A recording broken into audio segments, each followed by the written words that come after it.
Yes, it's here.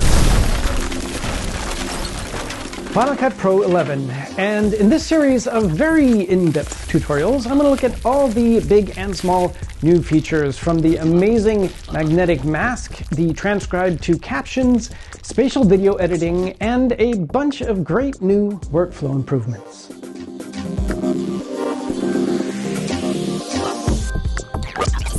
I want to start with what I'd say is pretty much the tentpole feature of version 11, as they say, the all-new AI-enhanced magnetic mask. This feature is amazing. Oh, and version 11 requires macOS Sonoma 14.6 or later, by the way, but at least in the case of the magnetic mask, not an Apple Silicon Mac, unlike some of the other features, so Intel users are still welcome. And be sure to stick around for some power user tips that I'm sure you won't see elsewhere, and I'd love to hear your thoughts down in the comments. So anyone who watched my video on the scene removal mask will know that a machine learning enhanced mask itself is actually nothing new to Final Cut Pro. If you haven't seen it, I'll put a link in the description where you'll see that while it's amazing, as well as outperforms the alternatives that were available at the time in terms of speed, quality, and more, it also has some unfortunate and impractical limitations. First and foremost, it required your shot to be static, as well as it needing a so-called clean plate of your scene for it to work as expected. Well, I think it's now obvious that that was the first step in the direction that this was meant to go, and equally as obvious that it won't stop here. In any case, as always, there are multiple clever and useful ways of applying and using the magnetic mask depending on your needs. The seemingly simplest and most straightforward way is to go to the Masks and Keying theme in the effects browser and drag the now new magnetic mask filter onto your clip in the timeline as you would with any other effect. Or, with the clip selected, go into the Auto Enhancements menu under the viewer, select it from here, or as we can see, use the now new shortcut Control-Command-M. Whereby, as I have mentioned in previous update videos, you will not have any of the new keyboard commands if you are using a custom keyboard layout. But you can look up any command in the command editor with Option Command K and apply whatever keyboard shortcuts you like, or simply the default by selecting the command and pressing the preferred shortcut. So whether you drag the effect to the clip or hit the shortcut, either trigger a few things. For one, if you look in your timeline, the clip that you applied the magnetic mask to expands vertically to show the new magnetic mask editor. Something that will look familiar if you have ever used the tracker or edited a clip that was shot in cinematic mode, for example. Both of these features have their respective editors, as you can see if you right-click on any given clip in the timeline. In the case of the cinematic editor, it is, of course, only active and selectable if the clip was, in fact, shot in cinematic mode. But aside from that, the viewer gets 2 rows of buttons along the top, of which only a few are active. By default, the little plus button on the left is selected. This is for adding control points to your mask selection. Looking over to the inspector, we can see that not the actual effect is selected, but rather the connected mask that we are about to create. We'll get to the significance of that in just a second. If we hover the mouse over the image, we see that the cursor is an eyedropper with a plus. I'll skim through the clip, one that I chose because it has a lot of motion in it in every possible way. There are 3 people running into the frame, and the camera is handheld and moving wildly. First, I want to skim to a frame where when I want to mask, in this case the 3 people, are fully visible and place my playhead here. Now, all I need to do is click what I would like to mask. I'll start with the gentleman in the middle and simply click with the eyedropper somewhere on his body. And boom! A selection marquee appears around him, and a semi-transparent, in this case the default red, mask appears as an overlay to show me the area of the selection. In addition to that, a keyframe is created in my magnetic mask editor in the timeline to show me where I set a or multiple control points, and with that a mask reference frame. Skimming through the clip again, we can see that anywhere outside of the reference frame, the mask disappears. That's because my selection needs to be tracked to the rest of the clip. Anyone who has used Final Cut's tracker before will be familiar with most of these buttons and the general procedure. If this was all I wanted to mask and am happy with the selection, I could simply click the Analyze button that has now become active at the top left of the viewer, along with all the others. But I would also like to include the two ladies to the left and right of him. And there are two ways I can do this, depending on what I need.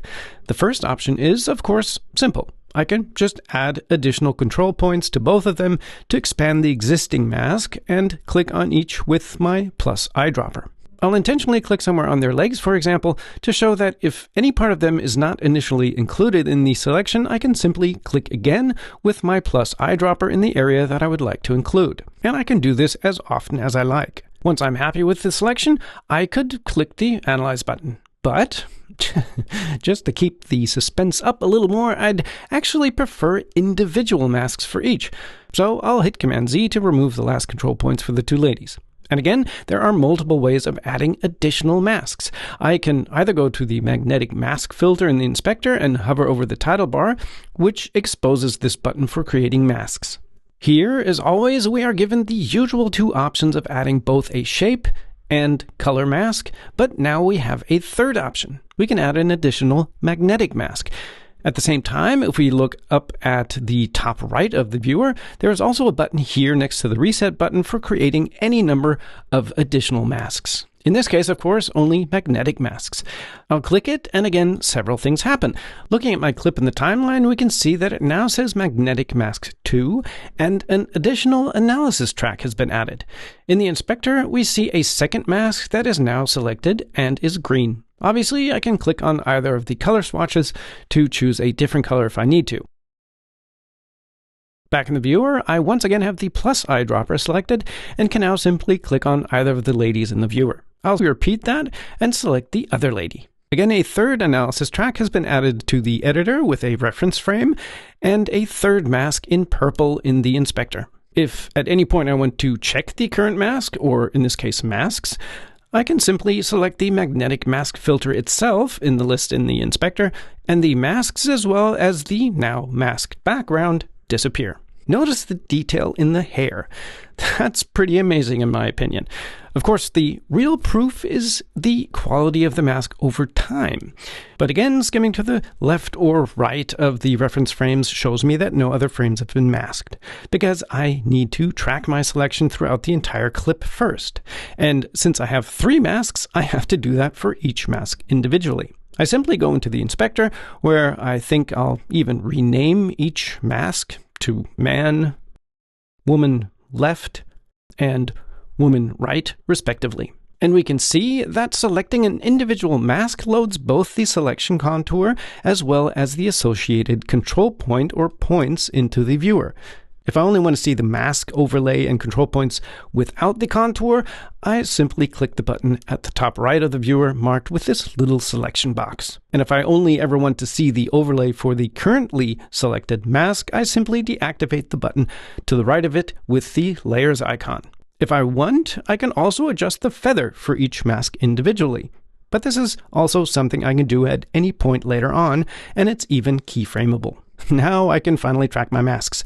Selecting any one of the 3, which I can do either in the inspector or in the magnetic mask editor in the timeline if I prefer, the controls reappear in the viewer, and just as with the motion tracker, I can simply hit Analyze, which will track the mask starting at the current position and track to the end of the clip, then return and track to the beginning. But I can, of course, manually track in either direction individually with either of the double arrow keys next to the Analyze button.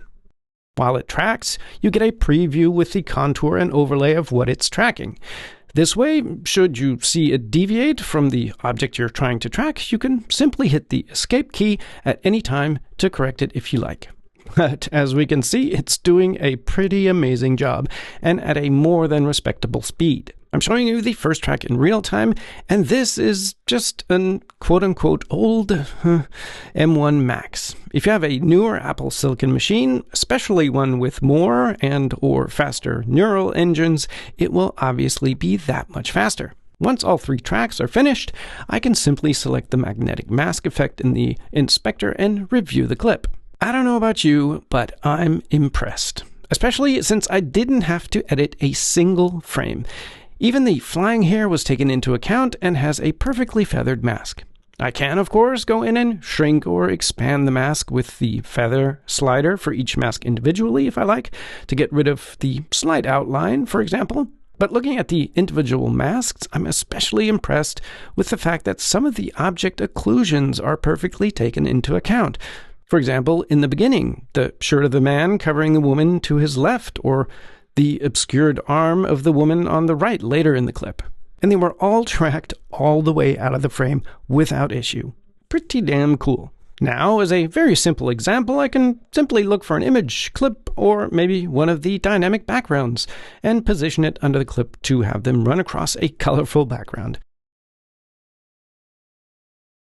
Or I could activate and deactivate each mask individually and export them with an alpha channel for use elsewhere. Or you can give them an outline with my very simple stroker filter, for example, that I've put together using the, surprise, surprise, stroke filter from Motion.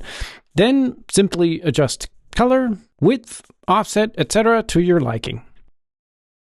And since I have 3 masks, I can also just make 3 copies and give each a different outline by deactivating the masks of the other 2 in each instance. And by the way, I'm making this effect absolutely free, and you can find a download link in the description.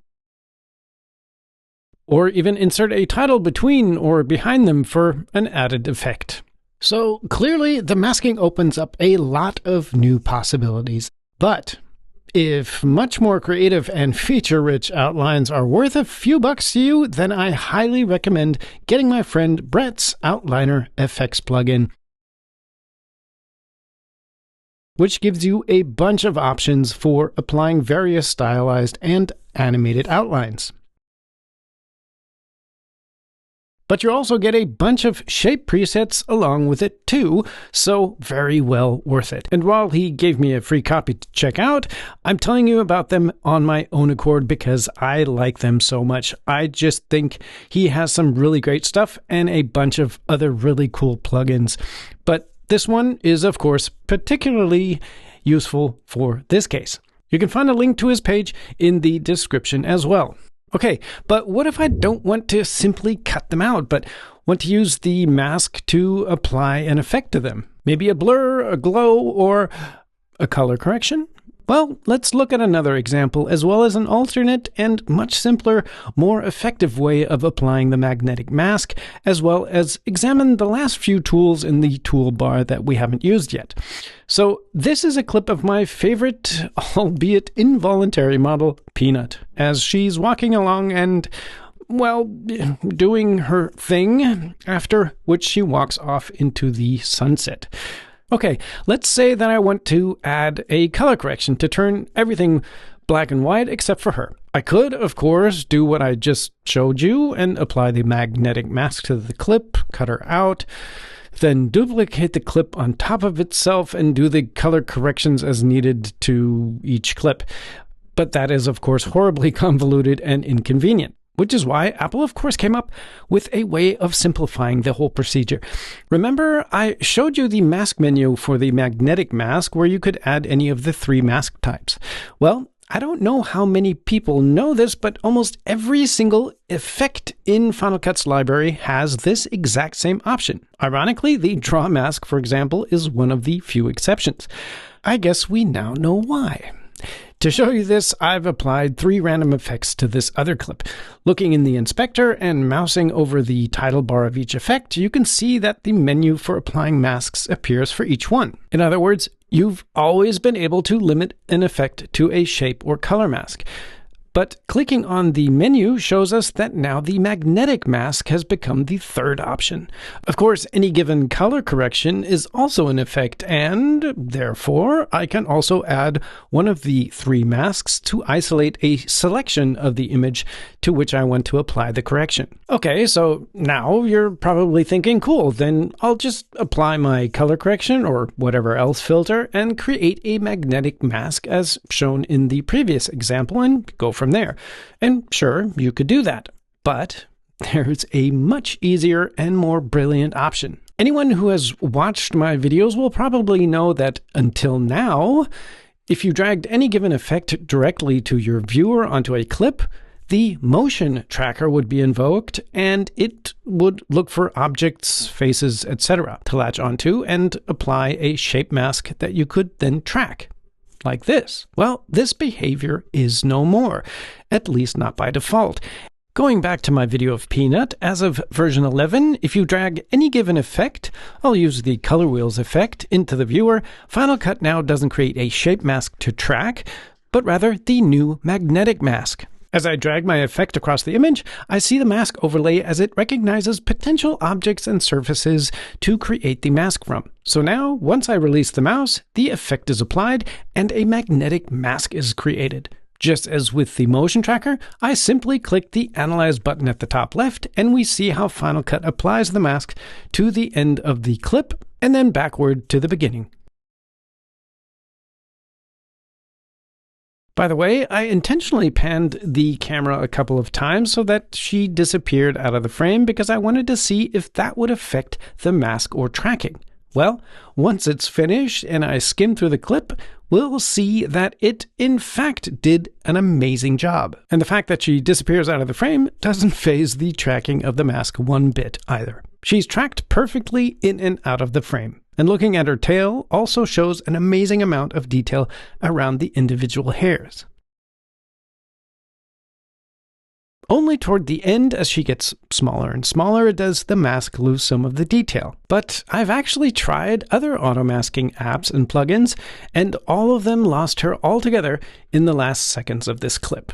So, what can I do to refine the mask? Well, I can simply go to the frame where the selection is too large or small, for example, here where part of the path is included between her legs, but this time select the minus eyedropper. With it, I just click on the area that I want to exclude from my mask. With that, a new red control point is added instead of a green one, signaling that it's a subtraction and not an addition. At the same time, I get a new reference frame in my magnetic mask editor above the clip in the timeline. Of course, as with the initial reference frame, this change only applies to this frame. Moving my playhead one frame to the right brings the old selection back. So now I either have to reanalyze the track from here, but of course only going to the end of the clip, or if I only want to correct the mask for a few frames, maybe because it is otherwise fine, I can also use the single frame analysis, which are the two buttons to the far left and right of the Analyze button. Because if I reanalyze the entire clip, my previous track and reference frame are overwritten, which may not be what I want or ideal. I'll undo. Using the single frame analysis adds a little white line in the analysis range signifying a single keyframe, not a reference frame. This is significant because once I have one or more reference frames, the left and right arrow keys at the top left become active, allowing me to jump to and from any reference frame or frames I might have. It does not jump from keyframe to keyframe.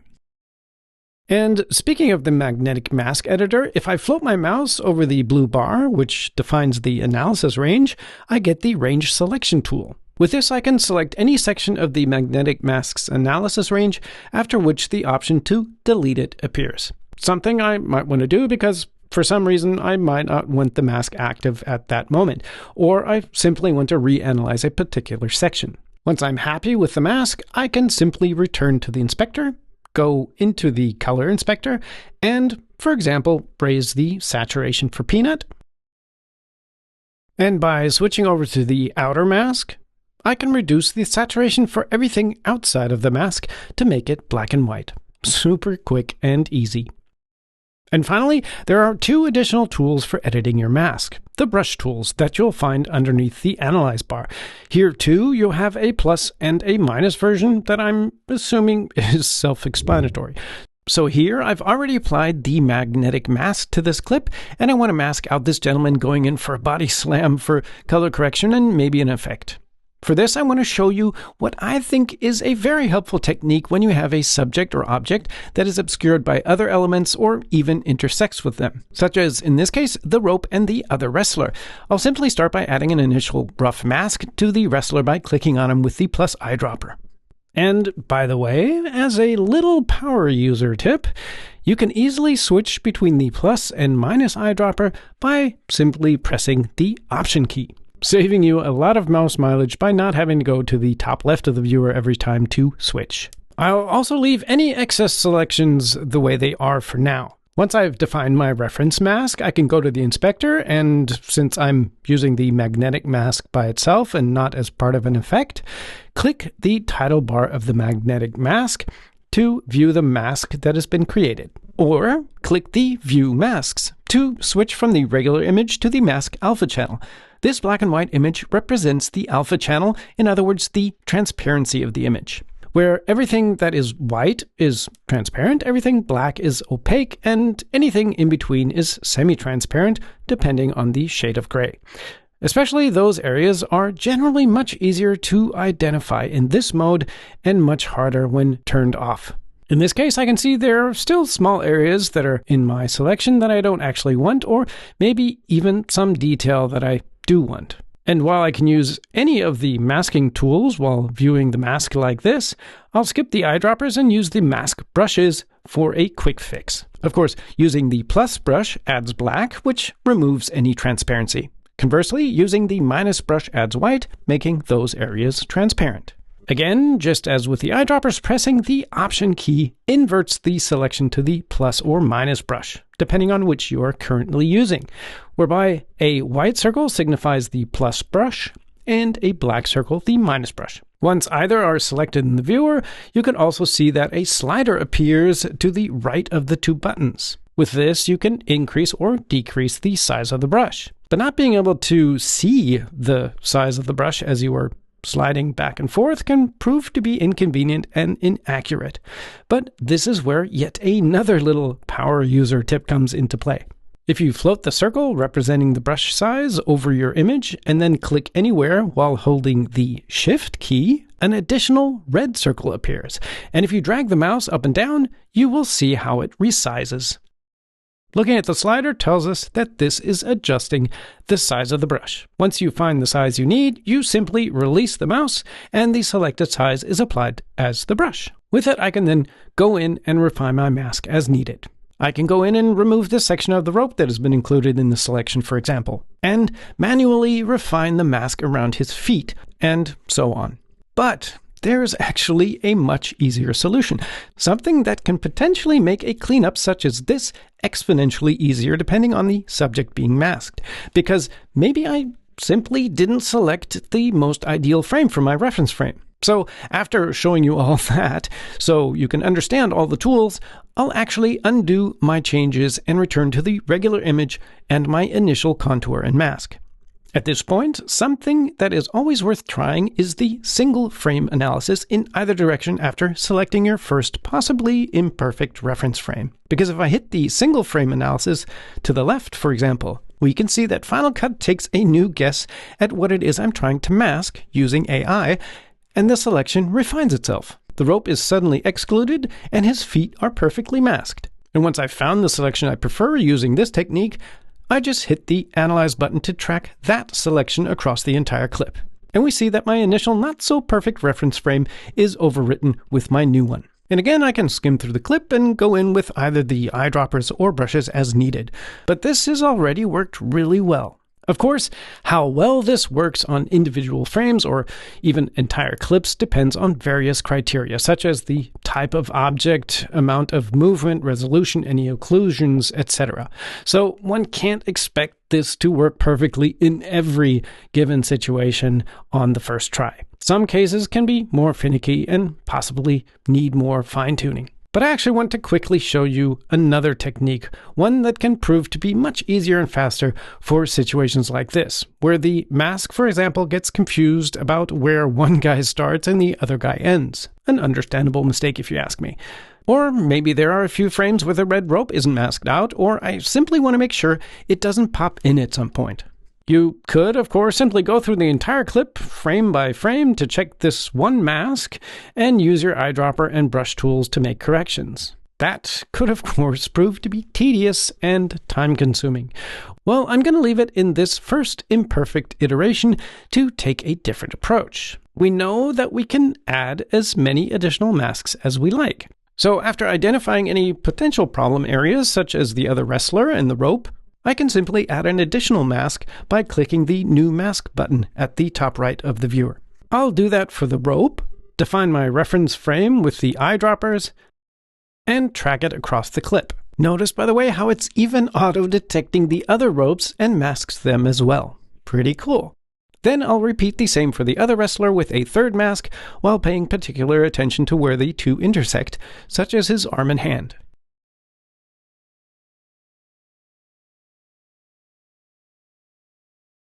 Once finished, I can go back through the clip and make any small corrections or adjustments that I need using the Show All Masks button at the top right, or the View Masks feature as before. Once I'm finished, you may ask why I would want to expand the mask if I only want the one wrestler.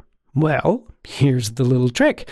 Once I'm finished with the other two masks, I simply go back to the magnetic mask effect in the inspector, and here I can select to subtract my second and third mask from the first. So actually, none of the three have to be perfect, only in areas where they intersect to ultimately create a single clean mask. Adjusting the feather for each is needed to cover up any edge imperfections. Oh, and just as a side note, the edge boiling and jitter of the magnetic masks is by far the least I've seen with any of these types of tools.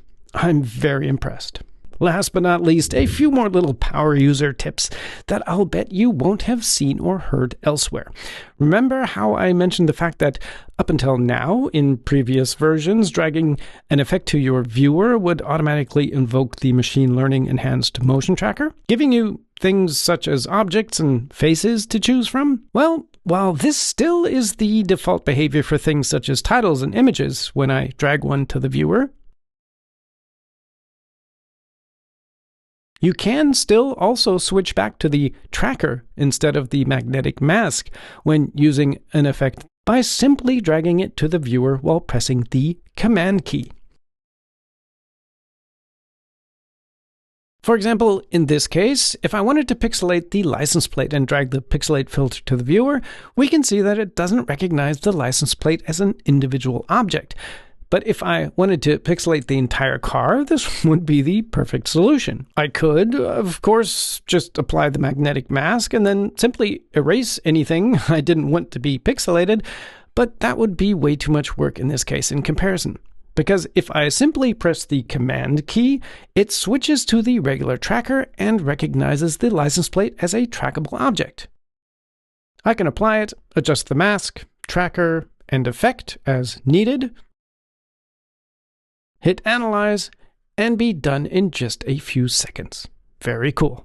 Then again, if you think you're more likely to use the drag functionality to create a tracker and not a magnetic mask, you can simply go into the Preferences with Command comma, and here under the General tab at the bottom, you'll find a pop-up where you can choose which default behavior you prefer. But then, as I showed you, you can switch between the two by pressing the Command key either way. And part 2 of that power user tip, if you realize after dragging your effect to the viewer that you want neither a tracker nor a magnetic mask, simply hold the Shift key if you have the tracker by default, or again the Command and then Shift key to apply the effect to the entire frame. There are also small limitations when working with magnetic masks, since the magnetic mask, very simply put, is applied as an extra layer or clip that is synced with the original. If you plan on retiming a clip with a magnetic mask, you want to be sure to do that before generating the mask. Trying to retime a clip that has a magnetic mask applied to it will get you this error message, telling you that it is now out of sync and you will have to reanalyze. This also applies to using the slip trim tool and stabilization, by the way. Also, as a heads up, the magnetic mask analysis data, much like the analysis data for optical flow, can end up taking up a fair amount of space if you are using it a lot. Some mask data, for masks that you have maybe deleted in the timeline or overwritten, for example, aren't deleted automatically in case you want to go back. So if you notice that your library has become inexplicably large after using the magnetic mask, you can select your library in the sidebar and then go to File, Delete Generated Library Files. Here below the previously available options of deleting render files or generated clip files, you'll find an additional checkbox to delete unused magnetic mask files. This will delete any magnetic mask data that is not currently being used by any clips to possibly free up a few gigabytes of space. So, after the magnetic mask, on to Final Cut Pro's new transcribed captions. With it, you can automatically create captions in the timeline with a powerful AI language model built for speed and accuracy, and boy, as we'll see, it's definitely fast. But unfortunately for my non-English editing viewers, as of the making of this video, you're only able to transcribe English language audio. But Apple has already announced support for further languages in the near future for Apple Intelligence, which I'm going to assume will automatically expand the transcription possibilities at the same time. Also, this feature, as opposed to the magnetic mask, for example, not only requires an Apple Silicon Mac, sorry Intel users, but also macOS Sequoia 14.6 or later. So let's take a look. Oh, and stick around if you're interested in seeing a couple of brand new and very cool apps from my friends at Intelligent Assistance that you won't want to miss if captions and titling are an important part of your workflow. Let's go. So this feature is far easier to explain than the magnetic mask because it is as simple and straightforward as you could imagine while still being incredibly powerful. Something I personally have come to love about Apple's approach to otherwise seemingly complex tasks. Here, for example, I have my last video covering everything in Final Cut 10.8 that is almost 51.5 minutes long. To transcribe this, there are multiple places where you can find the command. You simply select video with audio or just an audio clip, and either look in the edit menu where it has been added to the captions submenu, or look in the enhancement menu under the viewer, or simply right-click the clip in the timeline, and towards the bottom of the context menu, we see the new Transcribe to Captions command as well, with the shortcut Shift-Command-C. And again, as I've said before, if you're using a custom keyboard layout, you will not see this or any other of the new shortcuts by default. I simply select it, and Final Cut immediately starts transcribing. By the way, the very first time you use this, Final Cut Pro first downloads the language model and then creates the captions. Only once, and obviously an internet connection is required. I have not sped this up, by the way. This is the actual speed of the transcription.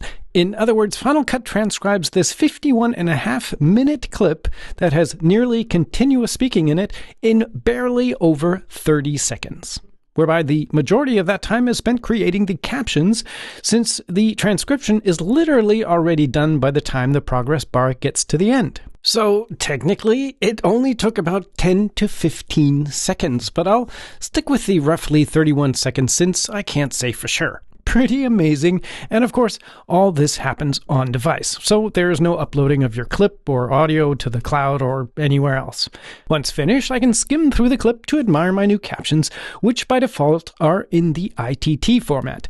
But if you want CEA 608 captions for embedding into your clip, or even SRT captions instead for exporting to YouTube, for example, you can select them all, right-click one of them, go to Assign Caption Roles and Edit Roles, then add whichever format you prefer,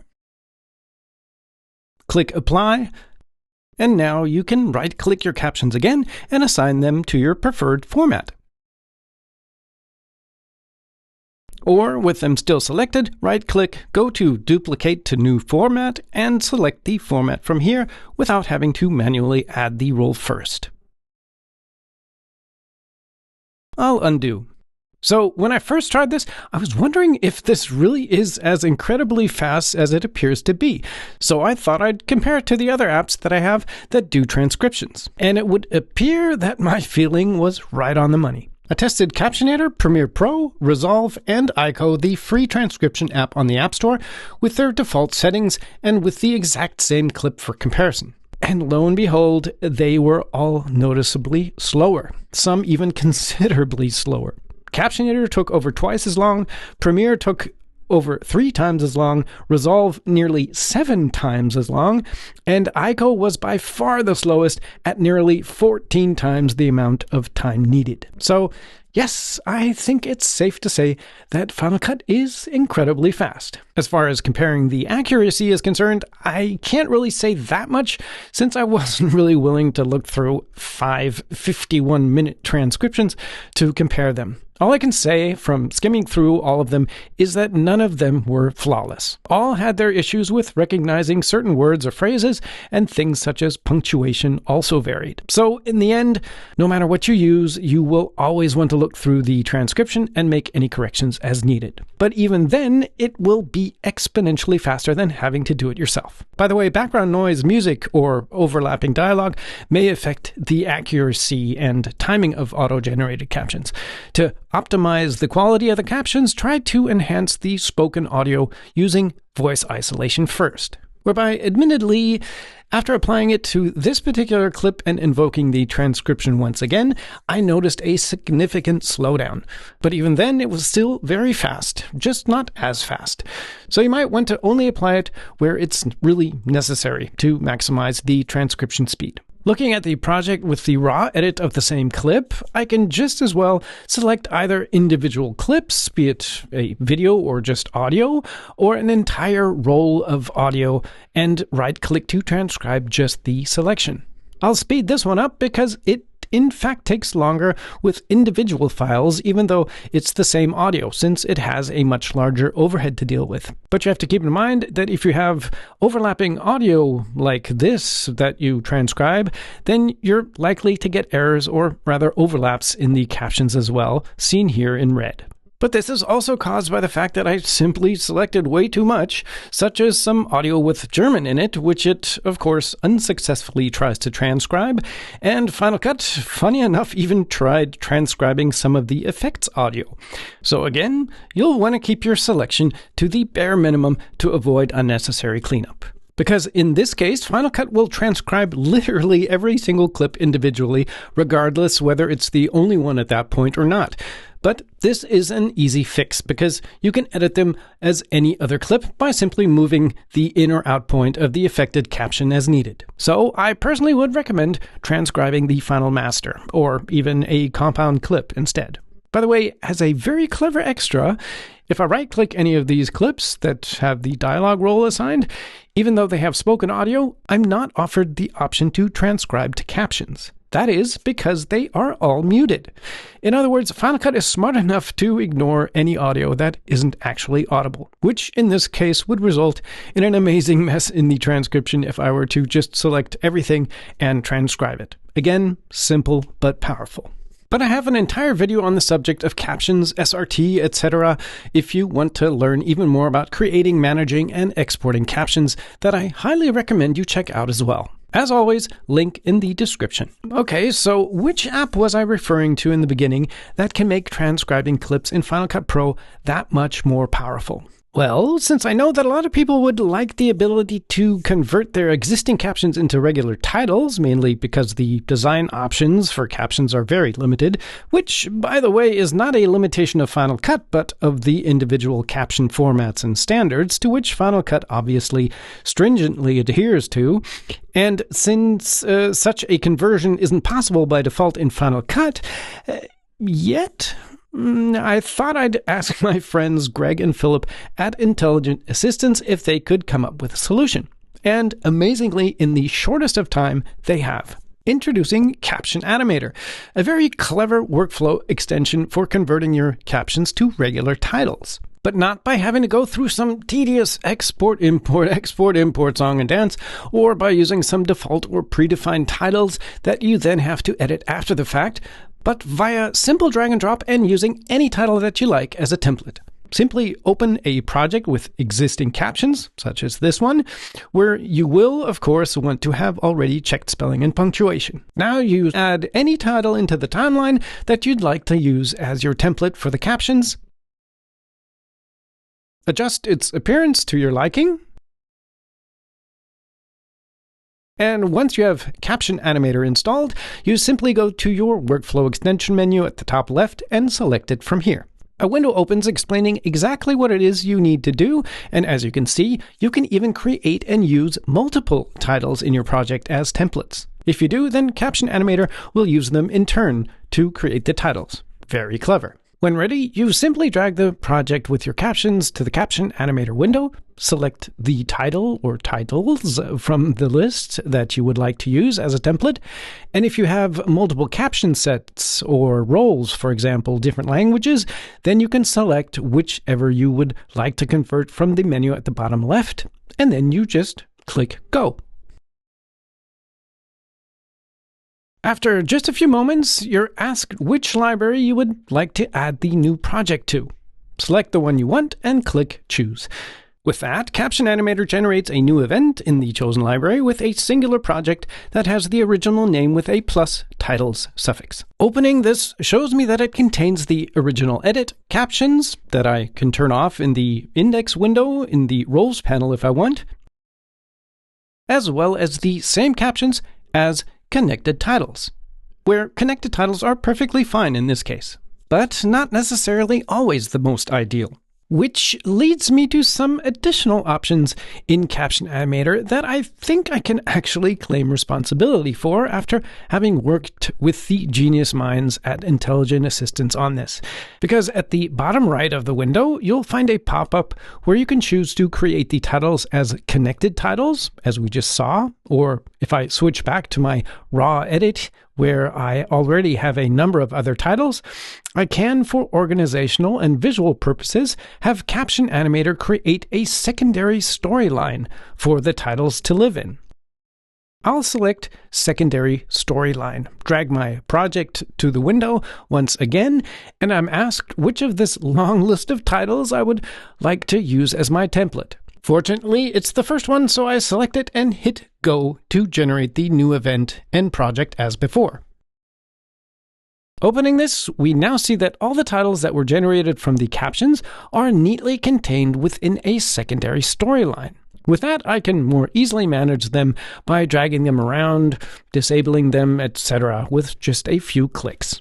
But you have to, of course, keep in mind that in this case, the entire secondary storyline only has a single connection at the very beginning of the timeline. In other words, all of the titles are connected there too, and not with the individual clips. So should I later decide to move anything in my primary storyline around, the associated titles will not move with them, as we see the regular captions do. So if this is in fact something you want to do, you'll either want to select individual titles within the secondary storyline or even all of the titles and lift them from the storyline either via a right click or by pressing Option Command and the upward arrow. Now, if you move any clip in the primary storyline below, the titles will move along with it, along with the regular captions. But then there is one additional feature for the sake of visual organization of your titles. Because while I was thinking that I would personally prefer creating connected titles for my captions so that I don't lose the magnetic functionality, but in a timeline that already has titles, you can very quickly lose sight of them, and it can be visually confusing. So what other more practical option could there be to keep my individually connected titles, but not have them get lost in the existing ones? And that's where I thought of roles. Though, to be fair, Caption Animator actually secretly adds a captions sub-role to the titles role, as you can see in the index window. With it, you can both select and deactivate the newly generated titles separately from any other ones, which is, of course, really clever. There may even be a feature by the time you see this where the individual languages that were generated are denoted in the name also, since that is a feature request I submitted. But what if I wanted to give my template title my own subrole and color, since you can't define different colors for subroles? Then I could easily differentiate between them and any previous or other titles just by looking at the timeline. And the minds behind Caption Animator took that thought even one very clever step further. If I go back to my raw edit project and zoom into where I've already added and edited my desired template title as I would like it, and maybe even for demonstration purposes, option click it to add a second one, then right click each and assign a new video role to them that I've already created called Captions 1 and Captions 2 that are a different color. If I drag this project onto the Caption Animator window, it automatically recognizes any titles that don't have the regular title role assigned to them and only offers me these two as possible templates and has automatically selected them for me. I'll leave it that way, tell it to give me connected titles, and click Go. And always keep in mind that we're talking about 51.5 minutes of captions here, even if I'm editing this a little bit for time. Once the event and project are created and I open the timeline, we can see that the titles have been used alternately for the creation of the subtitles and have also been assigned their custom roles and with that, colors for quick and easy differentiation from the rest. And obviously, they are also available in the index window for individual selection, activation, and deactivation. And I can do this with any number of title templates I want. Very smart and very useful. By the way, the original template titles have also been automatically deleted from the timeline so as not to overlap unexpectedly with my shiny new subtitles. By the way, if you're looking to make any of the erratic, jumpy TikTok style titles, then this isn't the app for you. Fortunately, if you ask me, but that's a matter of taste and opinion, I guess. And if that weren't enough, due to the fact that you currently can only transcribe English language audio, the clever guys at Intelligent Assistance came up with yet another super useful app. One that I can see being of particular interest to YouTube creators, for example. Caption Translator. Once again, super easy drag and drop use and very powerful. Once I have my captions in English, all I have to do is open the Caption Translator workflow extension window and drag that project to it. And as we can see, it recognizes that I want to translate from English. But if I have any other additional language as well, those will show up here as an option. Now I simply choose from 19 additional languages, if you exclude the 2 English ones. Select whichever language you would like to translate to, and you could even add as many additional languages as you like with the little plus button on the left. So I can add Spanish, German, and French, for example, and simply hit Go. At this point, if I don't have the language model for any of the selected languages installed, because as irony would have it, Caption Translator actually uses Apple's own language models from Sequoia, then I'm prompted to download them now. If you have already downloaded them for the sake of macOS's dictation, for example, then you will not see this. After a quick download, Caption Translator goes to work and once again asks me which library I would like to add my new event and project to. I'll select one and open my new project where I can see all the new languages above my timeline as captions. Going into the index window under the Roles tab, I can select which of the languages I would like to have active and see superimposed onto my video.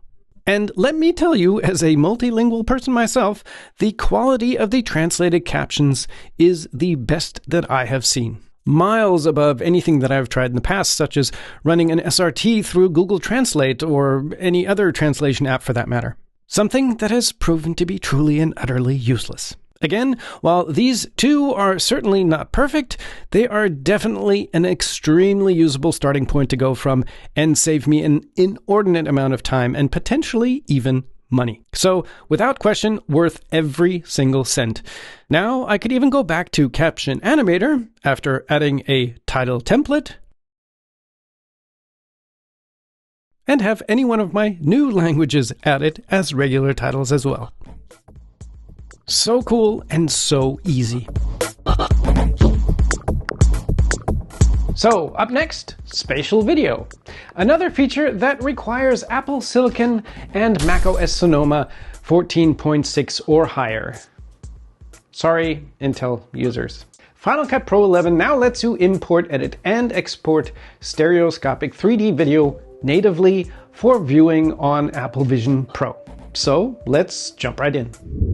Okay, so I have an event full of spatial or 3D or stereoscopic or whatever you would like to call them clips, all of which I can identify as such by the new little box icon at the top right. These can be any clips whose projection mode format is rectangular, by the way, but not equirectangular. The metadata for your stereo video must also be defined correctly, which you can check after importing the media, selecting it in the browser, and looking in the information inspector. Here, you just want to make sure that the projection mode is set to rectangular and the stereoscopic conform is set to side by side. The so-called hero eye is set automatically based on the camera metadata in the MVHEVC file. This determines which of the two streams of the clip is used for displaying or editing the clip in regular 2D, should the quality between the two eyes differ, as they do from an iPhone, for example, ever so slightly. Something you can ignore for material captured on Apple Vision Pro, since both eyes are captured at identical quality. And lastly,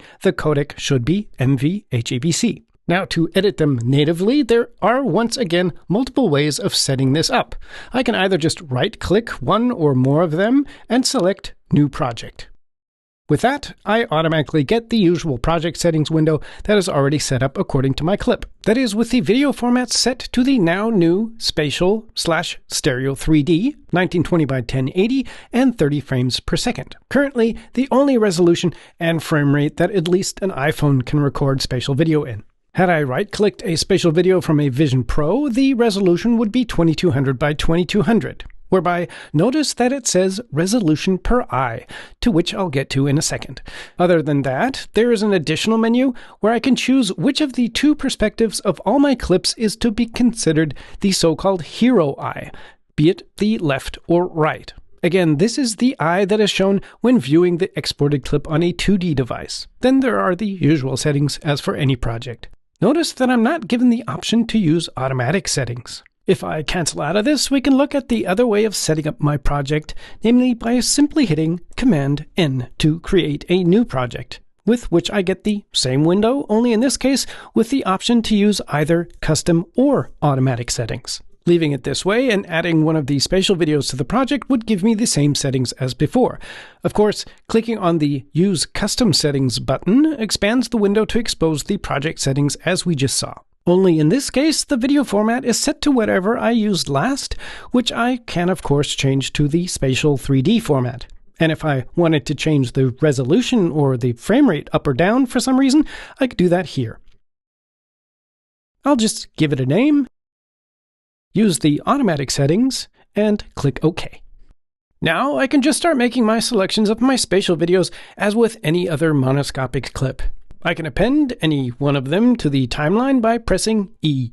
And for the most part, adding effects to a stereo video project is just like adding them to a standard monoscopic project. However, not all the effects that come with Final Cut Pro work well with stereo video. Most clip effects are compatible with stereo video, but the transform, crop, and distort built-in effects should be avoided. In fact, if you select a clip that you just appended to the timeline and look in the video inspector, you'll see that the transform, crop, and distort effects are disabled by default. If I look at the top left of my viewer, I can see that my project resolution is now 3840 by 1080 and 30 frames per second. Selecting any one of the clips in my event shows the exact same resolution and frame rate. And this is where the resolution per eye reference comes into play that we saw in the project settings window. Because a spatial video, of course, has, in this case, two streams of HD contained within it that are recorded at the same time. Again, for a more in-depth and technical explanation, check out my previous video on the subject. In other words, technically speaking, the actual resolution of a spatial video is twice the width of the original, therefore 3840, twice 1920. So while editing spatial videos effectively is no different to just editing any other video, there are of course differences in the options to display them, export them, as well as a couple of spatial video specific parameters. So let's look at the display options. Anyone who has edited 360-degree video using the 360-degree viewer will be familiar with most of the display options. Only in this case, you don't have to open an additional viewer to access them. If you have a spatial video project open, such as this one, where I just have some random clips from a diving trip to Thailand, you simply go into the View menu of the viewer, where you will find a new Show Stereoscopic As submenu, where you can choose from 8 different display options, 7 of which are the same as with 360-degree video. I can switch between the left and right eye, where the one that is labeled the hero eye is determined by my project settings. Then there is anaglyph, superimpose, and others. In fact, if you want to be able to objectively assess the parallax and alignment of stereo video scenes in any way before sending it to an Apple Vision Pro, either the Anaglyph or even the Anaglyph outline display options are your best bet. Anaglyph, whose shortcut is Control-Option-Command-3, shows the view from both eyes.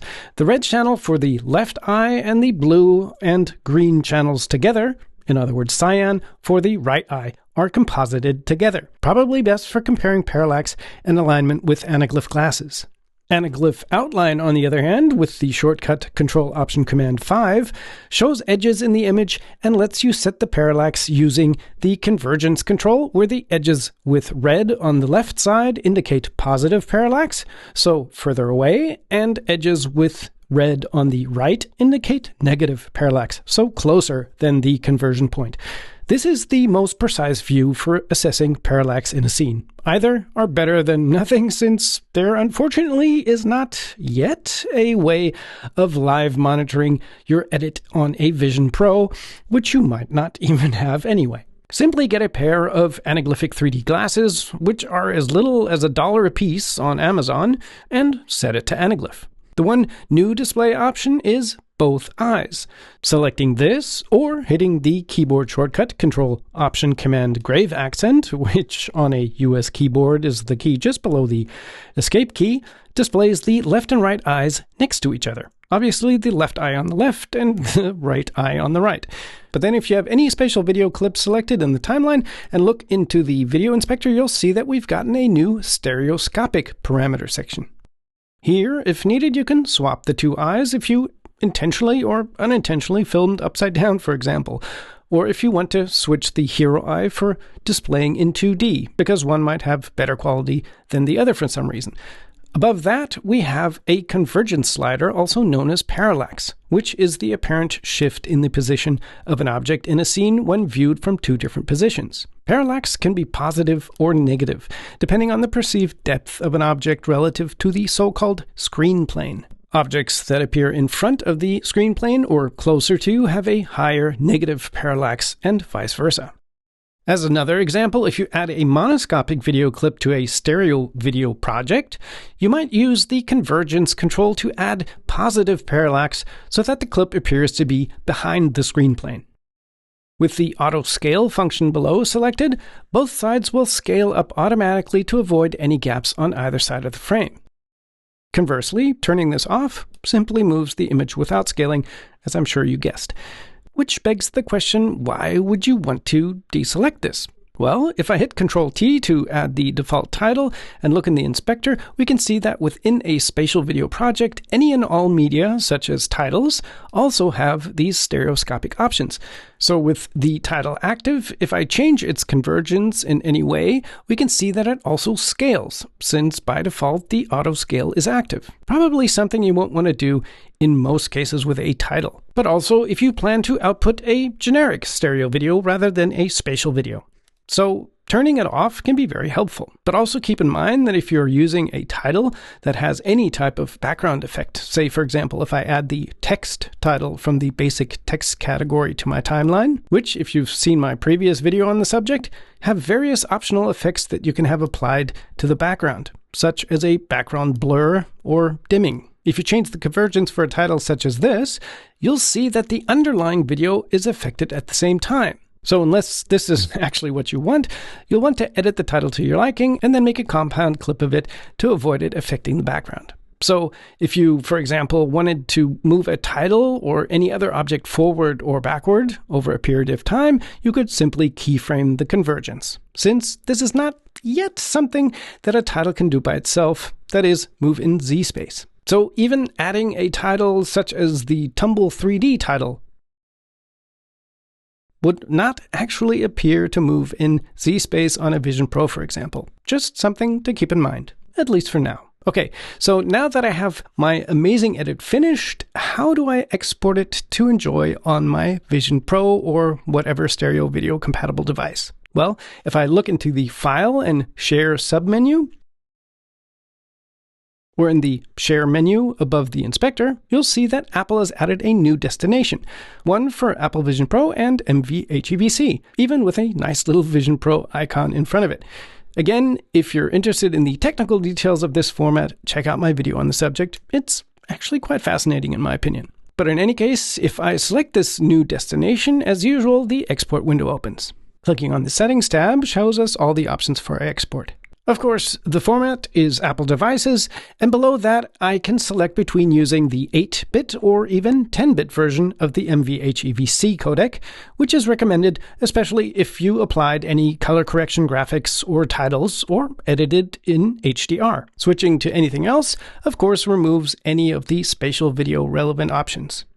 Then there is a pop-up menu for switching spatial video on or off. Leaving this on adds spatial video metadata that subsequently allows me to play the clip in the Photos app on Apple Vision Pro. Turning it off creates a generic stereo video file without any of the spatial metadata. The field of view slider indicates the horizontal field of view of the lenses that were used to capture the images. I can either drag the slider or enter a value. This field of view value is used by Apple Vision Pro to project spatial video at real-world scale in the immersive viewing mode. And this is the point where you should realize that mixing footage from different cameras, for example, from an Apple Vision Pro and an iPhone, is not a good idea. Because, as we'll see, the field of view is very different between the two, and cutting between the two types of footage can result in a jarring viewing experience. Also, the two record spatial video in different frame sizes and aspect ratios. That'll result in letterboxing or pillarboxing that can interfere with the spatial edge treatment when the video is played on an Apple Vision Pro. In other words, you'll want to only use footage in a project that came from the same camera, or at least different cameras with the same field of view. And while I've heard that many others claim that you don't need to change anything here, that's unfortunately not entirely true. While you'll surely still get a usable clip, exporting it with the wrong field of view and or baseline, which I'll explain in a second, can result in a suboptimal viewing experience in 3D. In which case, if you edited clips from a Vision Pro, you'll want to enter 79.59 degrees here. If, as in my case, all the footage is from an iPhone, you'll want to enter 45 degrees. Then we have the baseline, which indicates the horizontal or interaxial distance between the two camera lenses used. Again, I can drag the slider or enter a value. For an Apple Vision Pro, you'll want to enter 63.796 millimeters, and for an iPhone, 19.2. And finally, below that, I can increase or decrease the resolution per eye if needed. Again, the native resolution for videos recorded with an Apple Vision Pro is 2200 by 2200, and those from an iPhone is 1920 by 1080. A new little, somewhat hidden feature, by the way, is if you look into the Action menu at the bottom, you now have the option to add your clip directly to the Photos app once it's been exported. This makes for very easy access from your Apple Vision Pro after the fact, since it automatically syncs to the cloud, allowing you to immediately access it in the Photos app for Apple Vision Pro or any other device with access to your Photos library, saving you an extra step if that's what you'd like. Once finished, I can open it as any other clip in the QuickTime Player or whatever app I have, for example, the Photos app, should I have chosen to save it there. As I explained in my previous video, when viewed on a non-3D capable system, such as a Mac, playback and viewing of spatial videos is no different than that of regular videos. In that case, only the hero eye is shown when playing back. So last, but most certainly not least, the seemingly small additions and changes in Final Cut Pro 11. And these aren't just a few, most of which I think prove that Apple is very much listening to ideas and requests. Let's dive in, and I'd love to hear what you think down in the comments. To start things off, there's a brand new versatile and very clever hide command for the browser. Until now, the only way to hide any media from the event browser that you deemed important enough to keep, but not important enough to see, even if only temporarily, you really only had the filtering options contained within the clip filtering menu above the event browser. Here, the only way to hide any clips was to reject them, and then select Hide Rejected, which in itself is very powerful, but not ideal for every organizational situation or need. but now we get an even more granular level of organization to simplify the overview in our event browser, regardless of the media's rating. To use this, I simply right-click any given clip or clips that I have selected and select Hide Clips, or use the keyboard shortcut Option H. As I've said before, if you're using a custom keyboard layout, you will not see this or any other new keyboard shortcuts, in case you were wondering why it might not be showing up on your end. With that, the clips disappear from sight no matter how I filter the event browser. And as usual, there are multiple ways of unhiding them again. For one, you can go into the View menu and the Browser submenu and select Show Hidden Clips, or hit the keyboard shortcut Option Shift H. But probably the easiest, next to using the keyboard shortcut, is to go into the Clip Appearance and Filtering menu at the top of the browser and check the now new option to Show Hidden Clips here. In any of those cases, the previously hidden clips reappear. If you look closely, those clips now also have a new icon with a crossed out eye at the top left to signal which will be hidden if you invoke the hide command. To keep any and all of them from being hidden again, you simply select them and right-click, then select Unhide Clip or Clips, or simply press the Option H keyboard shortcut again. With that, the little eye icon also disappears. Okay, so which part of this is clever, as I said before? Well, if you select any two or more clips, right-click them and choose either Synchronize Clips or New Multicam Clip, in both cases, you will now see an additional checkbox to hide the original clips after creating the synchronized or multicam clip. That's really smart, since I personally always felt it unnecessary to see the originals after creating such clips in probably 99% of the cases. So I think this is a superb idea, especially if you have multicams consisting of a bunch of different camera angles. Selecting this and creating my multicam, assuming I have chosen not to show hidden clips, we see how all the original clips automatically disappear, and I'm only left with the multicam itself visible. One of those little but ever so practical features. Love it. Next up, some new and very useful timeline navigation. Again, those that have watched my previous tutorials will probably already know that Apple added a small but super useful feature a while back that allows you to select a clip or media in the timeline and to then simply press the Command key and the left, right, or even up and down arrows. That moves the selection to the nearest media that has the same role assigned. So if I have a title selected, for example, pressing Command and the left and right arrows only cycles through titles across the timeline. The same, of course, goes for audio. So even though these audio clips are next to each other in this connected storyline, selecting one with the red insert role assigned to it and pressing Command left or right arrow skips the other audio clips with the brown colored role. Something that I have found extremely useful since day one and use almost daily. For example, if I have a bunch of titles where I want to change the font or content or whatever, I simply select one, make the changes I want, and now, instead of going all the way back down to my timeline with my mouse to select the next one and go back up to the inspector, I simply hit Command, left, right, up or down arrow while staying in the inspector to immediately make those changes. Really makes an otherwise tedious task so much easier. Well, now there is a new, very similar shortcut for moving connected clips up and down. All I need to do is select any given connected media that may be over or under another connected clip and hit Option instead of Command and the up or down arrows to move it up or down in the hierarchy. Even if the selected media is all the way below the primary storyline or isn't, and I want to move it there.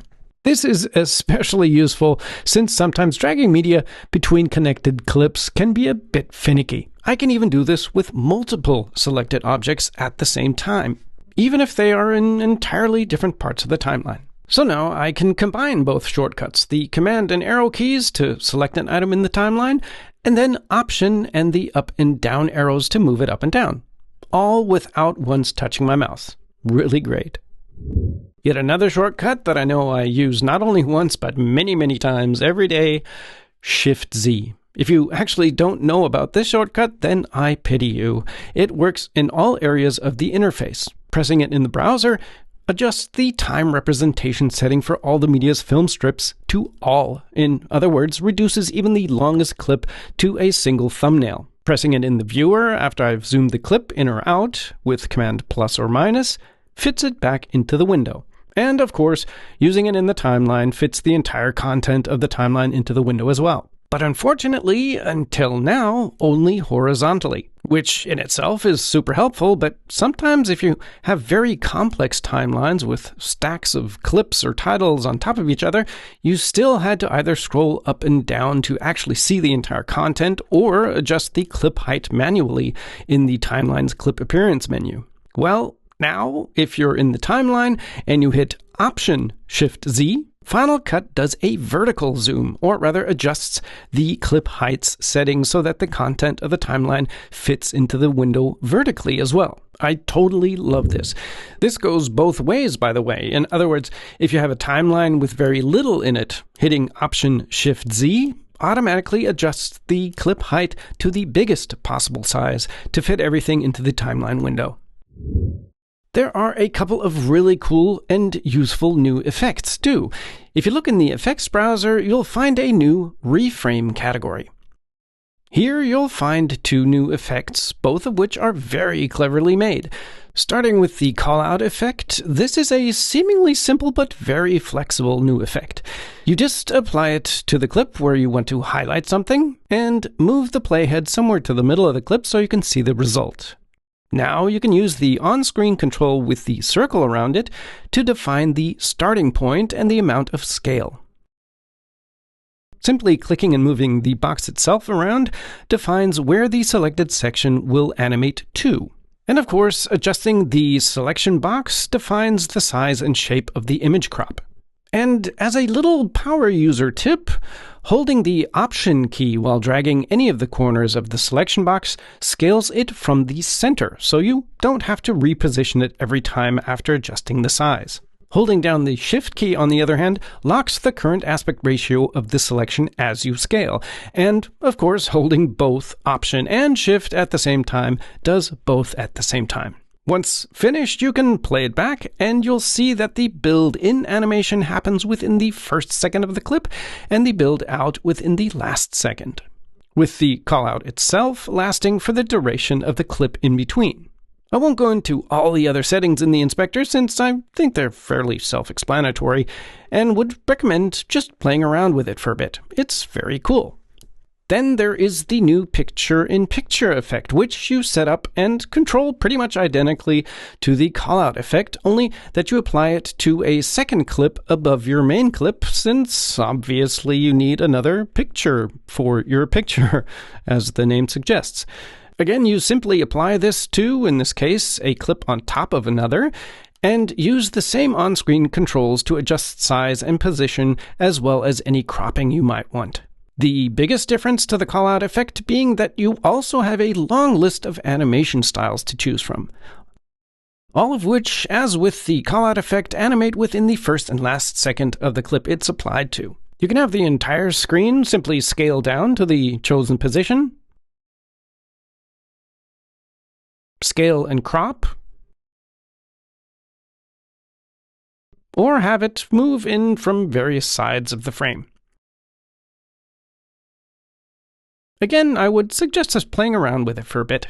Another very cool and useful effect. Next to these, there are also 5 new modular transitions in a new category of the same name. And while these might appear to be just some run-of-the-mill wipe effects at first glance, you might even ignorantly dismiss the Shapes Inset transition, for example, because it shows a star. Maybe pay attention to the name. It's Shapes Inset, not Star Inset. In other words, if you apply this and actually take a look at its options and parameters in the inspector, you'll see that there are in fact not only 9 shapes to choose from, but it also has a unique swap option that the others don't, allowing you to decide if the incoming clip is the revealing or the one being revealed. In the end, actually making this the most versatile transition of the bunch.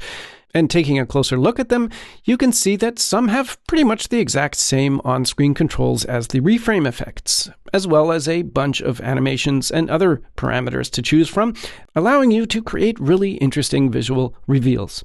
They also have a nice, subtle, and smooth animation, which again happens during the first and last second of the transition.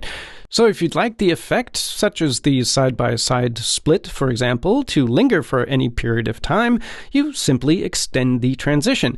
In other words, if any of these transitions are the default 2 seconds long, it will animate in and back out immediately. So you wouldn't want to shorten any below 2 seconds since you'd cut off the animation. But if you make it 5 seconds long, for example, then it animates in, holds for 3 seconds, and then animates back out.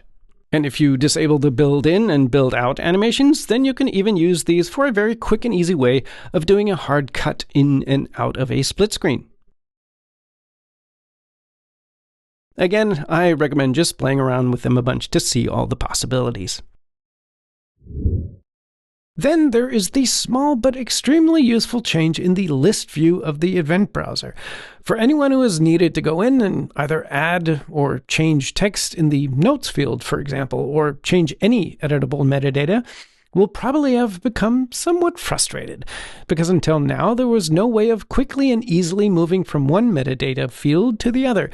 Having to click each field with the mouse obviously slowed down the whole process considerably. But now, starting with Final Cut 11, if you have an active field and you want to move vertically either to the previous or next clip's text field, you simply hit Option and the arrow key up or down. Now you can immediately start typing away and quickly move on to the next or previous clip to do the same. And if you want to move horizontally, so to the next or previous metadata field of the same clip, you simply hit the Tab key to move to the right, or Shift and the Tab key to move to the left.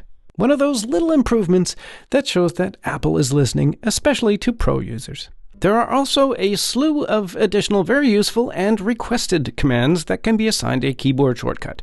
Those commands include consolidate motion templates, expand collapse subroles, paste timecode, play forward reverse half speed, rename timeline clips, show hide audio lanes, show horizon, and others. If you can't remember which shortcut a particular command that's of interest to you has, you simply hit Option Command K and search for it in the command editor. Further, seemingly small improvements that I think will make a big difference in some people's workflows. Then there are the last couple of changes and additions that I would say fall into the category of good to know, since probably not of grave importance to the vast majority of users. First off, there are new frame rate options. If I simply hit Command N to create a new project, give it a name, and leave it set to automatic, meaning that it'll set the video properties of the project based on the first video clip that I edit into the timeline. If I click OK, the project opens, and if I take this slow motion clip, identified by the little ring icon at the top, that was shot with 120 frames per second, and press the E key to append it to the timeline, as it's been up until now as well, I'm told that the clip's properties are not standard and I'm asked to select appropriate settings to best match the clip. Now, if for some reason I wanted to actually edit this clip at its full 120 frames per second, looking in the pop-up menu for the frame rate, we'll see that it's already set to the highest possible value of 60p. So where are these new frame rates?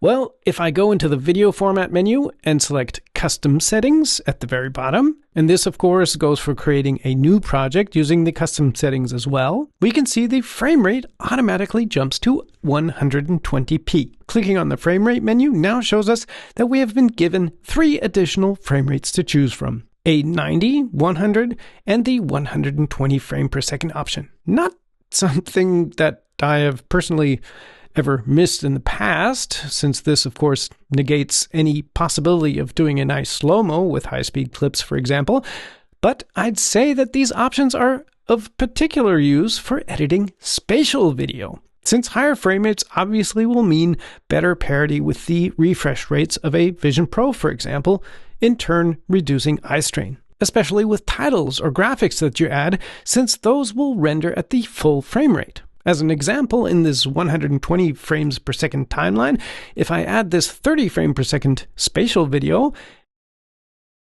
and a standard Tumble 3D title on top of it, if I step through the title frame by frame, we can see that while the clip only updates every 3 frames, as expected, the title itself updates for every one of the 120 frames, since titles come in as both resolution and frame rate agnostic.